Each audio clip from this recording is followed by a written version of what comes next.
ॐ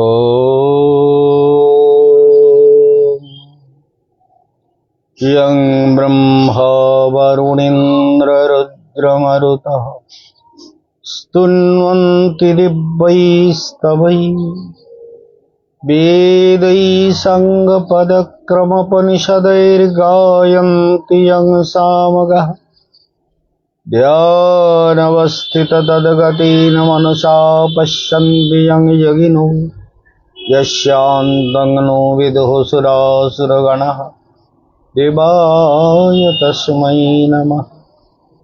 प्रारंभे भक्तिहृदय বনদেব গোস্বামী মহারাজ নিত্যলীলা প্রবিষ্ট সেই মহাপুরুষের চরণ কমল বন্দনা করে তার আশীর্বাদ প্রার্থনা করি। পরশুদিন একটা শ্লোকের ব্যাখ্যা আপনাদের করছিলাম, মন দিয়ে শুনবেন। শ্লোকটা হচ্ছে তর্কা প্রতিষ্ঠ শ্রুতয়ো বিভিন্না, মহাভারতের শ্লোক। যুধিষ্ঠির মহারাজ যমরাজকে উত্তর দিয়েছিলেন। যমরাজ প্রশ্ন করেছিলেন যে পথ বলি কারে, কোনটা পথ, কোন পথে জীব চলবে। তার উত্তরে যুধিষ্ঠির মহারাজ বলছেন তর্কা প্রতিষ্ঠ। তার মানে আমি বাগবাজার থেকে অনেকগুলো রাস্তাতেই ধরো সাঁতরাগাছি যেতে পারি, লঞ্চে করে যেতে পারি, বাসে করে যেতে পারি, ট্যাক্সি করে যেতে পারি, হেঁটেই যেতে পারি, নানান রাস্তা। কিন্তু তর্ক করলে যদি বলে এইটাই ঠিক রাস্তা, তাকে বলে তর্ক করা। তো তর্কা অপ্রতিষ্ঠ, তর্কের দ্বারা কখনো প্রতিষ্ঠিত করা যাবে না। শ্রুতয় বিভিন্ন, আর শ্রুতি নানান কথা বলছে যে তুমি ধনবান হতে চাও, তাহলে ধনবান হওয়ার জন্য তোমাকে কতকগুলি কাজ করতে হবে। যেমন তোমার মধ্যে কনফিডেন্স থাকা চাই, তোমার ভাগ্য ঠিক থাকা চাই, ভালো সঙ্গে মেশে চাই, ধনবান লোকেদের সঙ্গে রিলেশন হওয়া চাই। এসব কিছু জীবনের জন্য প্রয়োজন। অর্থাগম নিত্যম, 6টা কারণ হয় মানবের মঙ্গলের জন্য। একটা হচ্ছে অর্থ, অর্থাৎ কোনো না কোনো ভাবে তোমায় অর্থ কামাই করতে হবে, নাহলে কিন্তু তুমি জীবনে শান্তি পাবে না। অর্থ যদি না শুধু ব্যয় হয়, কামাই না হয়, তাহলে হবে না। অরোগিতা আচ, আর শরীর যদি সুস্থ না থাকে তাহলেও তুমি সুখী হবে না, শরীর যদি সবসময় রোগগ্রস্ত হয়। অরোগিতা মানে রোগ মুক্ত। প্রিয়াচ ভার্যা, আর বউয়ের সঙ্গে যদি দিনরাত ঝগড়া হয় তাহলেও শান্তি হবে না। অরোগিতা প্রিয়াচ ভার্যা মানে প্রিয়তমা পত্নী, এটা জীবনে দরকার। প্রিয় বাদিনী চ, আরো একটা কথা, প্রিয় বাদিনী, পত্নীতে 2টো গুণ আরোপ করা হলো। যে পত্নী প্রিয় কথা বলে, সবার সঙ্গে মধুর কথা বলে, বাবা মা আত্মীয় স্বজন বন্ধু বান্ধব সবার সঙ্গে মিষ্টি কথা বলে, সে হচ্ছে প্রিয়বাদিনী পত্নী। তাহলে প্রিয়বাদিনী পত্নী যদি হয় তাহলে সুখের 4টে কারণ হলো। কি কি? অর্থ, স্বাস্থ্য, পত্নী, আর পত্নীর বাণীর মধুরতা, 4টে হলো। আর বৎসশ্চ পুত্র মানে পিতার আজ্ঞাবাহী পুত্র। পুত্র যদি বাবার কথা না শোনে, বাবা কিন্তু সুখী হতে পারে না। যেমন তুমি আজকাল বাবার কথা শুনছো, বাবা আজকাল তোমাকে খুব ভালোবাসে। সেদিন আমাকে বলে গেল যে আমার ছেলে এখন সবসময় আমার কেয়ার নেয়। বাহ, প্রিয়াচ। তাহলে দেখো, বৎসশ্চ পুত্র, পিতার আদেশ মেনে যে পুত্র চলে সে পুত্র উন্নতি তো করেই, আর বাবা মার মনে আনন্দ দেয়। পিতামাতা বলে আমার ছেলে আমার কথা শোনে। তাহলে বৎসশ্চ পুত্র। আর একটা কি? অর্থ করিচ বিদ্যা। আর যদি বিদ্বানদের সঙ্গে মেশার মতো আমার বিদ্যতা থাকে তাহলে আমি অবশ্যই জীবনে সুখী হতে পারি। মানে 6টা থাকতে হবে। ষটজীব লোকেশু সুখানি রাজন, 6টা সুখের কারণ: অর্থ, স্বাস্থ্য, পত্নী, আর মধুর ভাষিনী পত্নী, প্রিয় পুত্র, আর অর্থকরী বিদ্যা। ভালো করে শুনছেন তো?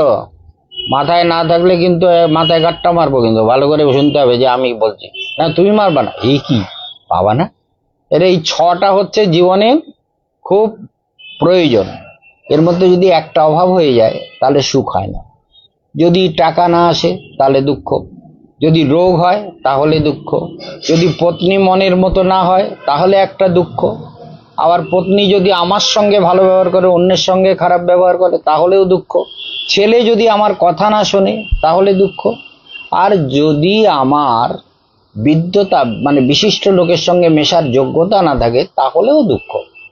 এই ছটা কিন্তু সবার পূর্ণ মাত্রায় থাকে না, দুটো তিনটে থাকলেও তো আরো দুটো তিনটে কম হয়ে গেল। মা বুঝতে পারছো তো?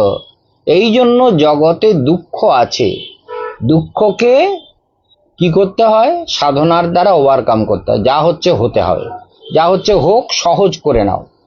ভালো করে শোনো, উত্তমা সহজ অবস্থা, সেই গুণবান যে সবকিছুকে সহজ করে নেয়। বাবাকেও ভালোবাসে, মাকেও ভালোবাসে, গুরুদেবকে ভালোবাসে, ভগবানকে ভালোবাসে, সবাইকে ভালোবাসে, কারোর প্রতি হিংসা করতে নেই। হিংসা করলে কি হয়? সমস্যা তৈরি হয়। সত্যি কথা না? হিংসা ঝগড়া করলে সমস্যা তৈরি হয়। সেটাই তো বলছি, করবে না, করলে সমস্যা তৈরি হবে। আর না করলে ভালো থাকবে, সবাই ভালো বলবে, বলে মোল্লার ছেলেটা খুব ভালো ছেলে। মোল্লার মানে মাঝি, আমিও তো তোমাকে মাঝি বানিয়েছি, সেই জন্য মনে রাখতে হবে। তাহলে দেখো, তর্কা প্রতিষ্ঠ শ্রুতয় বিভিন্ন, মানে বেদ শাস্ত্র নানান কথা বলেছে সুখ পাওয়ার জন্য। শ্রুতয়, শ্রুতি মানে বেদ, যা শ্রৌত পরম্পরা এসেছে। দেখো, তোমরা লেখাপড়া শেখো, তোমরা লেখাপড়া শেখো কেন? কেমন বলে, এই যে এইটা লেখো, এইটা পড়ো, এইটা মনে রাখো, এইটা মুখস্থ করো, এটা এরকম ব্যাপার ইত্যাদি নানান রকম, ঠিক আছে? তাহলে ভালো করে শুনবে যে এখানে কিন্তু একটা কথা মেন বলা হলো, খুব ভালো করে শুনবে। সেটা কি? সেটা হচ্ছে ধর তর্কা প্রতিষ্ঠ শ্রুতয় বিভিন্ন, মানে শ্রুতি মানে বেদ। আমরা যেগুলো শুনলাম, আজকে একরকম শুনলাম, কালকে আর এক রকম শুনলাম, কি মনে হলো? তাহলে শোনার মধ্যে কোনো নিশ্চয়তা নেই। যেটা শুনলাম সেটা আমার মনের মতো হলো না, সেটাতে আমি স্যাটিসফাইড হলাম না, তাহলে সেটা কি হলো? সেটা বিভিন্নতা, মানে মতের বিভিন্নতা। কেউ বলছে দেখো লক্ষ্মীর উপাসনা করো ভালো হবে, কেউ বলছে না ভূতের উপাসনা করো ভালো হবে। বুঝতে পেরেছো? ভূতের উপাসনা করে লোক, আর ভূতের ভর হয়, আবার ভূতের ভর। কেউ বলছে আমার কালিমার ভর হয়েছে, কালিমার আর জায়গা নেই ঘাড়ে চেপে বসতেছে। কালিমা কারুর ভর হয় না, কালির চেড়ি চামড়ি যারা থাকে, যোগিনী শোকিনী, তারা ভর করে। তোমার বাবা একটু একটু করে আমার কথা শুনছে, তোমার বাবা কাল বলছিল বলে তারাপীঠে আমি সারা রাত ঘুরেছি। আরে তারাপীঠে অঘোর রাত্রিতে সারা রাত আমার সঙ্গে 4 জন গেছে, তারা বলে আমরা যাব না, বলি দেয় এই রাত্রে। তাহলে কে বলি দেয় আমি দেখব, তোমরা ঘুমো ঘরে। আমি গিয়ে সারা রাত তারাপীঠে ঘুরেছি, অনেকদিন আগের কথা, 87-তে, 1987-এ। তখন আমি সারা রাত ধরে তারাপীঠে ঘুরেছি। তারাপীঠে আমার অনেক ভক্ত আছে, প্রচুর শিষ্য আছে। তারাপীঠের এক হেডমাস্টার হাই স্কুলের, তাকে এমন করে জব্দ করেছিলাম, মানে তার মেয়ের নাম ইতি, মেয়েটারও অপারেশন হচ্ছিল অ্যাপেন্ডিসাইট, আর আমাদের এই ছন্দারও অপারেশন হচ্ছিল অ্যাপেন্ডিসাইট। এখন ওই মাস্টারমশাই, একজন মাস্টারমশাই হচ্ছে জয়দেবের ওখানকার লোক, জয়দেব মানে কি বলে কেন্দুবিল্ল, সেও মাস্টার, তবে সে প্রাইমারি স্কুলের হেডমাস্টার, আর এ হাই স্কুলের মাস্টারমশাই, হেডমাস্টার না। তা তার মেয়ের নাম হচ্ছে ইতি।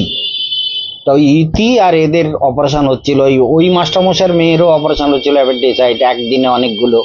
বনমালা কি, বনমালা নার্সিং হোম নাকি, যাই হোক। তাই মাস্টারমশাই বলছে, ভালো করে শুনবেন, কি হয়েছে? কৃষ্ণের, দাঁড়াও, কৃষ্ণের জন্ম হয়েছে, কৃষ্ণের জন্ম হয়েছে। তা ওই তারাপীঠের মাস্টারমশাই বলছে যে এই ব্রজবাসীরা, এই দেখো পঞ্জিকায় লেখা হচ্ছে পরাহে, মানে পরের দিন করতে হবে। কৃষ্ণ জন্ম হলো আজকে, আর পরের দিন পালন হচ্ছে। দেখবেন বৈষ্ণবরা প্রায় পরের দিনে কৃষ্ণের জন্মদিন পালন করে তিথি হিসেবে, আমরাও করি। এখন উনি বলছে কেন জানো? বৈষ্ণবরা তো মূর্খ, তো বিদ্যতা নেই, তো তাই বৈষ্ণবরা ওই কৃষ্ণ জন্ম হয়েছে আর যশোদা অজ্ঞান ছিল, সকালবেলা ট্যাঁ ট্যাঁ করে কেঁদেছে, তখন জানতে পেরেছে, তখন বলে এই যে কৃষ্ণ জন্ম হয়েছে, আজকের ব্রত কর। আর ওই জয়দেবের যে মাস্টারমশাই সে উত্তর দিতে পারছে না, 2 মাস্টারে ঝগড়া লেগেছে খুব। এবার আমি যখন গেছি দেখতে, আমাকে বলছে মহারাজ আপনি বলুন তো। তাহলে আমি বলবো তা ঠিক আছে, কি বলছেন না, বলে এই ব্যাপার। আরে শুনুন, পরাহে শব্দটার অর্থটা কি বলুন তো মাস্টারমশাই, তারাপীঠের মাস্টারমশাই। আপনার বাড়িতে আমি যাব, আপনাকে ছোড়েগা নেই, আপনাকে ছাড়বো না কিন্তু। বলুন পরাহে শব্দটার অর্থ কি? পরাহে মানেটা কি বলতে পারছে না। আরে তাহলে এইসব কথা বলেন, লজ্জা করে না? শিক্ষক হয়েছেন, হাই স্কুলের শিক্ষক, ছাত্রদের পড়ান, তা পরাহে শব্দটা, সব ভক্তরা শুনবেন কিন্তু, ওই একাদশীতে লেখা থাকে পরাহে, গোস্বামী মতে পরাহে, একাদশী বা জন্মাষ্টমী কিংবা মহাপ্রভু, এগুলো পরাহে লেখা থাকে। পরাহে কেন থাকে সেটা, পরাহ শব্দটার অর্থটা কি এই বোধটাই নেই। এদিকে মাস্টারমশাই কেল্লা ফতে করতেছে, আর একজনকে হারাচ্ছে। আলা বলুন পরায় শব্দটার বুঝেছেন? আপনাকে না না, ও তুমি কিছু বলো না, আমি তো বাবা তো আমার প্রিয় লোক না, গোপাল বলি না, সেই জন্য গোপাল। আর সে হোক না, তুমি ওইসব কথা বলো না। এখন শোনো, এখন পরাহে, এখন দেখা যাচ্ছে তোমাকে কিন্তু লক্ষ লক্ষ লোক দেখছে, তুমি ঠিক মতন কথা বলবা। এইবার আমি বললাম পরাহে মানে এটা, এবার 2 মাস্টার কেউ বলতে পারে না, এও জানে না ও জানে না, আর আমরা দুজনই মূর্খ। তা পরাহে মানে এটা কি? তা বলছে আপনি বলুন তাহলে আমাদেরকে। তাহলে পরাহে, অহ মানে দিবা, আর পরে মানে পরের দিন, বুঝতে পেরেছ? পরাহ মানে, পরাহ মানে পরের দিন, কি বুঝেছো মা? পরের দিন, হ্যাঁ, মানে তিথিটা বদলে আছে। অহ শব্দের অর্থ দিন, আর পর মানে পরের দিন, পরাহে। তাই এইগুলো আপনাদেরও বলছি, একাদশীতে যদি লেখা থাকে গোস্বামী মতে পরাহে, নিম্বার্ক মতে পরাহে, তার মানে পরের দিনে ব্রতটা করতে হবে। এইটা মনে রাখবেন। আপনাদের মগজে অনেক কিছু বলি কিন্তু ঢোকে না তো। টেলিভিশনে এই এত বছর ধরে লেকচার দিলাম, 97 থেকে শুরু করে 2024 জুলাই পর্যন্ত কত চ্যানেলে লেকচার দিয়েছি তার ঠিক নেই, আর কত ব্যাখ্যা করেছি তার ঠিক নেই, কিন্তু আপনাদের মগজে ঢোকাতে পারিনি। এটাই আমার দুর্ভাগ্য, বুঝেছেন? মগজ কথাটা মনে রাখবেন। বলে মহারাজ আমাদের বুদ্ধিতে বলতে পারতো, মগজ কেন বললো? এই সাংঘাতিক লোক মহারাজ, মগজেই বলবে, বুঝতে পেরেছেন? এই জন্য তারপরে দেখা যাচ্ছে, ভালো করে শুনে নিও, তারপরে দেখা যাচ্ছে তর্কা প্রতিষ্ঠ শ্রুতয় বিভিন্ন নাশাব মুনির যস্য মতং ভিন্নম। সেই মুনি মুনি নয় যার মতের ভিন্নতা নেই। ভিন্নতা কেন থাকে ভালো করে শোনো। ভিন্নতা এই জন্য থাকে যে আমি যেটা সাধনা করলাম, আমার একটা সাধনার অনুভব হলো, কথা বোঝা গেল? সেই অনুভব সবার নাও হতে পারে, তাই না? আমার যে অনুভবটা হলো, আমি তপস্যা করি, এগুলো তোমাদেরকেও বোঝানো মুশকিল, কারণ অনুভবটা এত সহজ নয়। বহু সাধনার ফসল, বহু ধ্যানের ফসল, বহু তপস্যার ফসল, বহু মন্ত্র জপ, বহু যজ্ঞ, বহু অলৌকিক প্রভাব, তার ফসল হচ্ছে জীবনে সত্যকে অনুভব করা। সেই জন্য যে যতটা সাধনা করে সে ততটা উপরে যায়, কথাটা বোঝা গেল? এই জন্য মতের ভিন্নতা থাকবে। মুনি মুতি নাশাব মুনির যস্য মতং ন ভিন্নম, সেই মুনি মুনি নয় যার মতের ভিন্নতা নেই। আপনারা জানেন না, বক্তৃতা দিয়ে যাচ্ছি, এই মুনি বলতে গিয়ে মুতি বেরোচ্ছে কেন জানেন? দাঁত দুটো কাল তুলে ফেলেছে, এটা ফোলা, দেখতে পাচ্ছেন? না সাব মুনির যস্য মতং ন ভিন্নম, সেই মুনি মুনি নয় যার মতের ভিন্নতা নেই। তার মানে কি, সাধনার স্তর সবার একরকম না তো। আমি যে স্তরে গেছি, আমার থেকে কেউ আরো উপরে যেতে পারে, তার থেকে কেউ আরো উপরে যেতে পারে। কারণ আপনাকে মনে রাখতে হবে যে ধ্যান হলো আত্মার খাদ্য, মনে থাকবে তো? Meditation is food of soul. মেডিটেশনটাই হচ্ছে আত্মার খাদ্য। তাহলে যদি আমরা মেডিটেশন করি তাহলে আত্মা খাদ্য পাবে, আত্মা বলবান হবে। আর মেডিটেশন যদি না করি তাহলে আত্মা দুর্বল হয়ে যায়। এই জগতের লোক মরছে, জন্মাচ্ছে, ভূত প্রেত দানব দৈত্য কুকুর বিড়াল ছাগল হরিণ ইত্যাদি বাঘ সিংহ মাছ ফাছ হয়ে জন্মাচ্ছে কেন? তার কারণ মেডিটেশন করে না। মেডিটেশন করলে চেতনা উপরে যাবে, নিচে যাবে না। নিচে যায় কাদের? যারা মেডিটেশন করবে না। একদম সত্য কথা। ভগবান বলছেন, ভারতের ঋষিরা বলছেন, ভারতের বেদশাস্ত্র বলছেন, মেডিটেশন না করলে চেতনা নিচের দিকে যাবে। এই জন্য না সাহাব মুনির যস্য মতং ন ভিন্নম। আর একটা লাইন পরশুদিন বলা হয়নি, সেটা হচ্ছে ধর্মস্য তত্ত্বম নিহিত গুহায়াম। ধর্মের তত্ত্বটা ভালো করে শুনবে মা, ভালো করে লক্ষ্মী মেয়ে হয়ে শুনবে। ধর্মস্য তত্ত্বম নিহিত গুহায়াম। ধর্মের তত্ত্ব কি হয়েছে? গুহায় নিহিত আছে। দুটো গুহা হতে পারে। একটা হচ্ছে জগতে যেমন গুহার মধ্যে বাঘ টাক বা কোনো ঝুপড়ি ঝাপড়া উঁচু নিচু মধ্যে বাঘ সিংহ আদি, আর ঠিক আছে বাবা শুনছে তো, তার মধ্যে একটা থাকে। আর একটা হচ্ছে, ভালো করে শুনবে, ধর্ম গুহা। গুহা মানে গুহা মানে গুহা, গুহা তো কন্দর, গিরি কন্দর, গিরি গুহা না, পাথরের গুহা যেখানে লোক থাকতে পারে। কেভ, হ্যাঁ ইয়েস কেভ। তুমি গেছো ওই উদয়গিরি খণ্ডগিরি? ওখানে সব গুহা আছে। বা এতে এই কি বলে আমাদের নর্মদা তটে গুহা আছে, পাহাড়ের মধ্যে প্রচুর গুহা আছে, সেখানে তপস্যা করে সবাই। এখন ধর্মস্য তত্ত্বম নিহিত গুহায়, একটা তো এই জগতে পাহাড়ের গুহা, পাহাড়ের গুহা। আর একটা হচ্ছে আমাদের হৃদয় রূপী গুহা। পাহাড়ের গুহাটা তো আমরা দেখতে পাই, কিন্তু হৃদয়ের গুহাটা তো দেখতে পাই না। ওই হৃদয়ের গুহাতেই ধর্মতত্ত্ব নিহিত আছে। যে যত সাধনা করে তার হৃদয়ে তত সত্যের আবির্ভাব হয়। মনে থাকবে তো? যে যত সাধনা করবে হৃদয় গুহাতে ধর্ম আছে, তাহলে সেই ধর্মটা বেরিয়ে আসবে। সাধনা করলে চোখে যখন ভেতরে আমরা দেখব, তোমাকে যেমন সেদিন বললাম চোখ বন্ধ করে করে এখানে নারায়ণকে দেখো, এখানে নারায়ণকে দেখো, এখানে নারায়ণকে দেখো, হ্যাঁ, আর এখানে সরস্বতীকে দেখো। করেছি মানে করতে হবে রোজ, হয়তো। তাহলে এটা হচ্ছে গুহা, মানে আমার ভেতরে ভগবান আছেন, বাইরে খুঁজতে হবে না। বাইরে ভগবানকে খুঁজলাম আর ভেতরে দুনিয়ার যত ঝামেলা পুষে রাখলাম, তাহলে তো ভগবানকে পাওয়া যাবে না। তাহলে এবার তুমি লক্ষ্মীর ছেলে হয়ে যাচ্ছ। কেন লক্ষ্মীর ছেলে হবে না? আমার শিষ্য হয়ে যাচ্ছ না? আমার শিষ্য যে হবে সে তো লক্ষ্মীর ছেলে হবেই হবে। কোশ্চেন আবার? হ্যাঁ, কি কোশ্চেন দেখি? 7 তারিখে আমার প্ল্যান আছে। কি আছে? প্ল্যান। কি প্ল্যান? 7 তারিখে আমি আই কার্ড ফেলবো। I card? এআই পিরিয়ড 7 জনের। তা ফেলো, সেটা ভালো, ভালো তো, ভালো ভালো। তো এখন আমাদের কি দেখতে পেলাম? যে ধর্মস্য তত্ত্বম নিহিত গুহায়াম।